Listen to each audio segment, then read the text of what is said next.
Hey, what's good, self-directed investors? I hope you're all doing great, and I want to welcome you back to my channel. If you're new here, my name is Jordan. I'm the mind behind Make More Capital, and today we're going to cover the first week of December in cannabis. And as we anticipated, some of the dominoes we wanted to fall did in fact fall, so we're going to go through this, see how that was received, and basically see what we're looking out for in the future coming forward. Now, that being said, before we jump in, if you enjoy this video at any point, please make sure you leave a like. It really helps out the channel. I really do appreciate it. And if you want to see more of this content about cannabis or other financial educated resources like ETFs Explained, please make sure you subscribe to the channel so that you don't miss any new videos. And lastly, if you've not opened up your self-directed tax-free savings account and you are Canadian, there are links below to Canada's top discount brokers, that is Questrade and Wealthsimple Trade. So you can click that link, sign up to open up your self-directed TFSA, get a bit of free money for doing so, and you can always reach out to me to help you navigate the platform and educate you so that you can get started on the right foot. Without further ado, let's jump in. And as I reported on Wednesday, the UN did vote to deschedule cannabis based on the World Health Organization recommendation. So if you did not see the video on Wednesday, there's a link below in the description.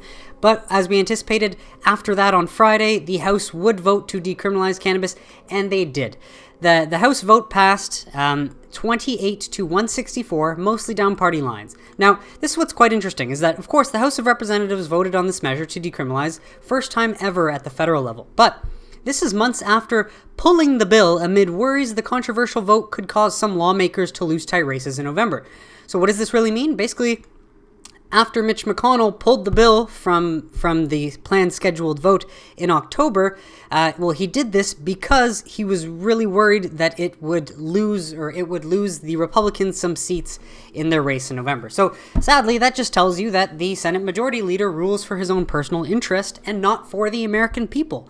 Otherwise, this bill would have been heard sooner, but because when you look through the details and read between the lines, that's sadly what it says. Now, nonetheless, the vote did count, which is great and important. There are a few things I want to go through here and just kind of highlight, though, because we're still facing idiocracy at mass scales. So throughout the debate, Republicans spoke in opposition to the bill in two ways: blaming cannabis for increased traffic deaths, which the data, the evidence proves that's absolutely not true, and as a gateway drug, which again has been busted as a myth and is evidence not true. Alcohol is the gateway drug. Cannabis is not the gateway drug. And cannabis is one of the most abused substances on this planet, says Republican Greg Murphy from North Carolina. I'm so sorry for any North Carolinians that might have voted for this guy, but you are voting to have an absolute outdated dinosaur moron in power making decisions for your children's future.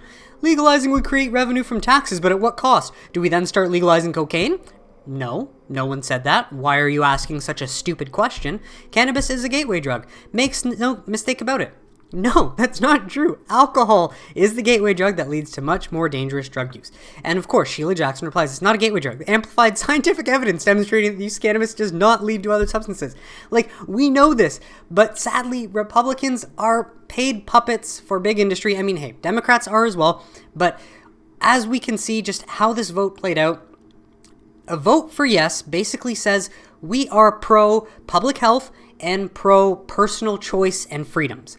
The vote for no in this count, now this is not the final resolution, this is just before it, but in the vote for no is basically saying we want to keep the status quo the same so we can keep arresting 500,000 Americans a year and make a lot of money and fill the prison industrial complex. So, that's why the Senate runoff in Georgia is so important, because again, if the two Democrats end up winning, and unfortunately as of recent numbers, this Republican has taken the lead. If these two Democrats end up winning, then of course the Senate swings blue, and the Dems have all the power to move this forward in January. But if it doesn't, that means the Republican status quo of arresting minorities and 500,000 Americans a year for simple cannabis possession when it's legal in 15 states for adult use and 38 for medical, that is still going to be in place as long as the Republicans can keep that in power. So just think about that. It's absolutely disgusting.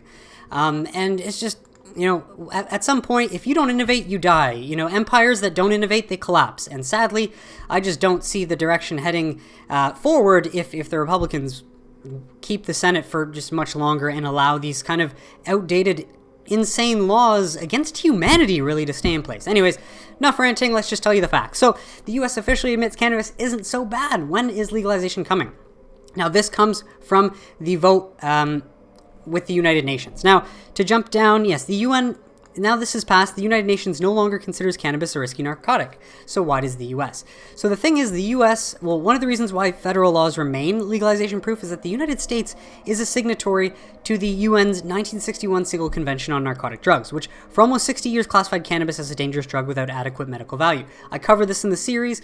This is how the US strongholded all these other countries in the world to follow their drug laws in order to build up their prison industrial complex, which they did. So that was something done in 1961. It hasn't been changed.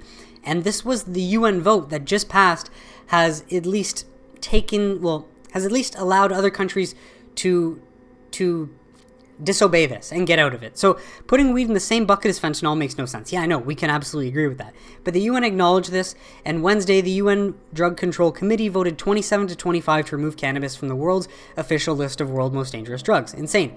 But countries that voted in favor were the US, European countries, Ecuador, countries that opposed, Russia, China, Nigeria, Pakistan, Egypt. Sadly, not everyone is as advanced not everyone takes the initiative to learn and progress with new information, but sadly, that's what we have to deal with.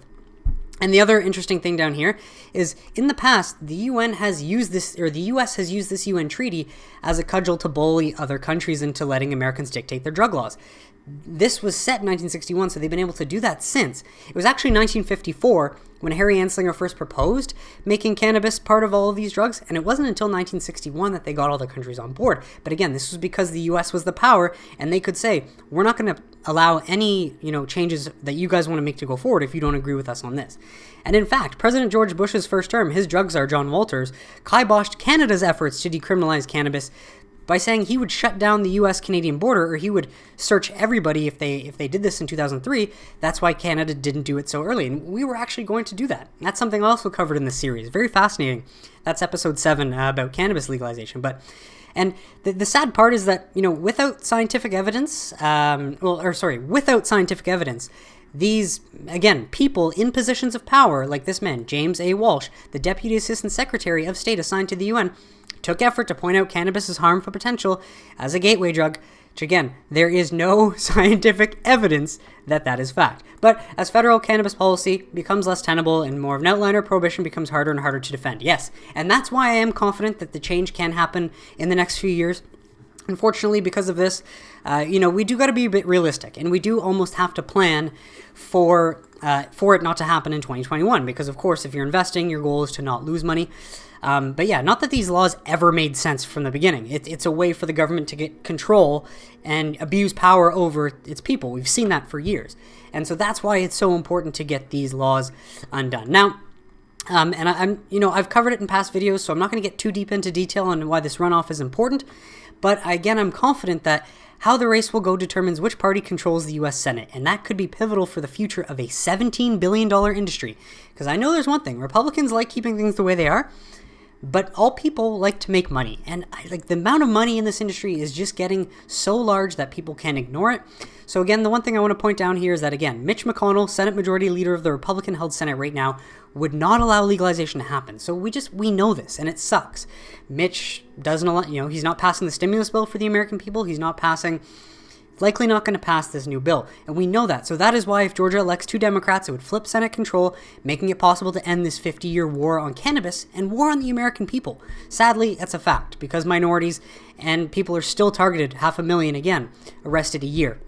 Or in 2019, just as an example. It's crazy. A few other things I wanted to get through, I think, in this article. The good news, though, is that we've got the Safe Banking Act, right? This was Boris Jordan, the former CEO of Curaleaf. But why they are confident is, again, yes, here. So the MORE Act, and again, I've mentioned this, but Senator Pat Toomey, a Pennsylvania Republican, is set to take over the banking committee and has said he's receptive to a measure called the Safe Banking Act, which would allow banks to serve the industry even if cannabis remains illegal federally. So this is why, if the Republicans remain in control of the Senate, investing in these U.S. multi-state operators and cannabis companies is still not necessarily as risky, because these are real companies making real money. And this Safe Banking Act will actually protect them more than legalization, realistically, because these companies are already operating and just collecting cash and getting prepared to scale. So, like, again, the whole legalization thing is more for the American people. It's just, not getting a criminal record for having a joint in your pocket. Simple things like that. But again, for investors, guys, this is the best time to get in, because once the SAFE passes, it actually gives these U.S. multi-state operators more time to get better at building these systems so that once the law does change, they can scale and just to the moon. Now, to get outside of the U.S., but again, folks, that's where we are right now, and we just have to wait literally until January. But outside of that, other factors we are seeing, the bill to legalize cannabis in Mexico is advancing ahead of a final vote, which is huge.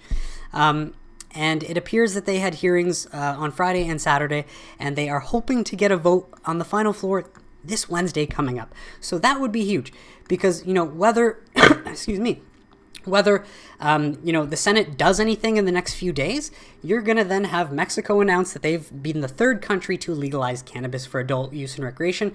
So then you've got Canada up top, you've got Mexico below, right in the middle. That's so much money for decriminalization and ending that federal law, which would allow partnerships, trade, and just, a massive cannabis like utopia. And again, not to say that everyone's just going to, it's unlocking potential that we need right now, because again, tax, jobs, revenue, all of this good stuff. But this is huge. It's just more pressure and more awareness of the facts and the reality that this is more about personal freedom and public health than it is about anything else. Nothing more than that. It's taking control back to the people.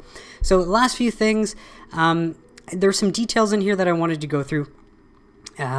Basically just saying how they would alter it, and unfortunately, my computer's just deciding not to load when we need it. Yeah, so anyways, we go through, and Mexican Institute of Cannabis would be responsible for regulating the market. Public consumption would be allowed, but not allowed where places where tobacco use is not allowed. And then, so just gives examples of kind of the laxed rules. And again, this is a historic opportunity to regulate the use of cannabis within the Mexican regulatory framework, allow better control of health of users, reduce organized crime, and then have it for benefits of society. And again, this is just freedom of choice. This is freedom to not feel stigmatized for choosing to, cannabis over alcohol. And nonetheless, though, we can expect to see something of this by next Wednesday. So I will be reporting on that and making a video. And then again, I just want to get back to the market, because I think this is where it's speaking volumes. Cannabis sales in the US soared on Green Wednesday. So we have a new nickname for it. Before Thanksgiving, it's called Green Wednesday. And the demand for cannabis was big enough to dub that name, because sales spikes grew upwards of 350%. Now, unfortunately, this does not actually tell us the figure. I found that in the next article, so just be patient. We'll get there. But Green Wednesday sales second in line to 420 for the highest cannabis sales ever, and 2020 was no expectation. So this is just going to show that Americans are becoming more normalized to it. Americans want it, and at some point, folks, you got to remember, this is why we're seeing politicians in these small states start to talk about cannabis, because the politician's job is to get reelected in the next 4 years, and therefore they need to talk about what the people want. And that is why I just think, as much as we have seen this change from the polls from December 4th to later in December 4th to see this Republican in, I do think with enough awareness and money being funneled into that election race from advertisement and from big donors that want this change, because again, big money talks, this is just huge. And that's why I just think we're at a fundamental point where the market, there's no turning back, because the market wants it. And they've said that with the vote in November. But again, we're going to have to wait until January. Still, though, this is huge, because data collected from over 1,600 dispensaries found an average of 241 increase in online sales from 2019. And this was up... and this is just, again, online sales in general. But the big thing was when cannabis was deemed... I might have skipped this line, I apologize. Yes, when cannabis was deemed essential, that is also what kind of catapulted this issue in front of everybody as a silver lining to the coronavirus. So I think, that's just a fascinating thing to me. I don't know about you. Do you think that's fascinating as well? Basically, all of these companies, dispensaries, states are seeing massive increases. So if we actually take a look, Thanksgiving cannabis sales topped $238 million, marked the biggest sales day of this year. And so again, that's just, at some point, the market gets too big and the market speaks, because you have to pay attention to the market, the people. We are the market, right?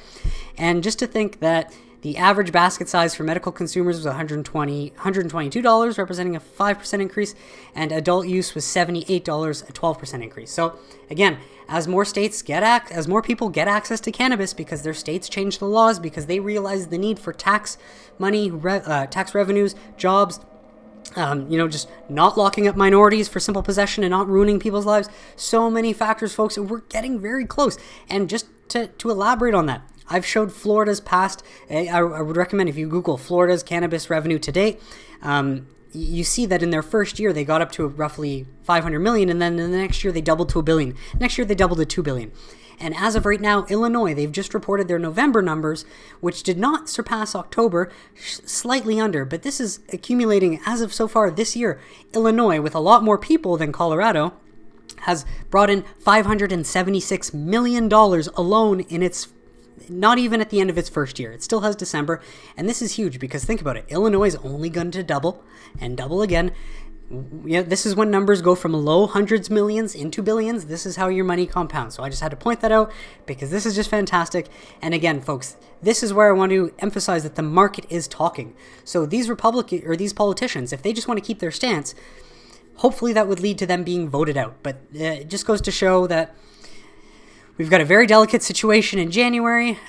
So, if you're invested in Canadian LPs and you're expecting the rush to continue after this, after let's say the Democrats, or let's say the Senate doesn't flip, unfortunately these Canadian companies are not growing as fast as US MSOs. And so that's why I'm even considering maybe selling 500 of my Afria shares, on January 4th, just to sell the news of the run-up.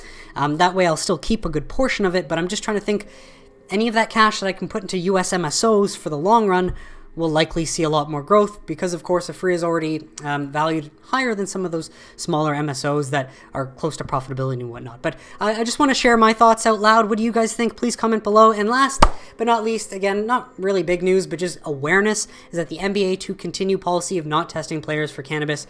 They're going to keep this going through COVID because, of course, what else are the players going to do besides practice and heal? Probably smoke some cannabis because it helps with their joint pain and their muscle pain and their recovery. But that is it for this week's episode, folks.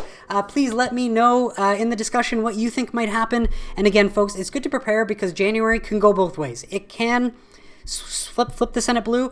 It can also not flip the Senate blue. And then we could be waiting for, much longer for decriminalization and legalization. But fundamentally, as an investor, it's important, and I've mentioned this in many videos, many times, these US MSOs are chugging along and they're not going to stop. So the opportunity is still there. Comment below. Let me know what you think, folks. And are you happy about this week? Are you surprised? Did you imagine you'd be alive during this time? I almost didn't, and it's kind of naive that I didn't. And that's why I'm glad I've woken up and I want to share this info because, folks, we are very close to change. Nonetheless, if you enjoyed this, please leave a thumbs up and subscribe so that you don't miss any new content. I want to thank you all for listening, and I'll see you on Wednesday.